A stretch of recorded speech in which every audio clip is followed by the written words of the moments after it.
मारलं ना, आम्ही जात नाही बघितली.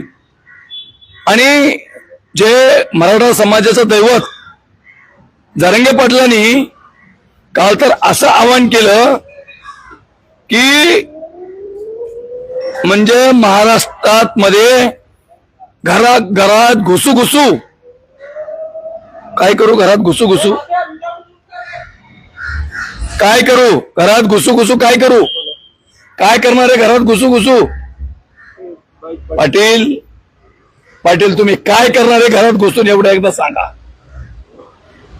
तुम्ही एवढं सहज घेऊ नका, वंजारी समाजाला एवढं हलक्यात घेऊ नका. व्यासपीठावर जाऊन मोठ्या ताकदीने बोलणं आणि एखाद्या समाजाला टार्गेट करणं, अधिकाऱ्याला टार्गेट करणं. महाराष्ट्रामध्ये हजारो अधिकारी आहेत, पण कसे झाले? कोणत्या पुढाऱ्यांनी नाही केले, त्यांच्या स्वतःच्या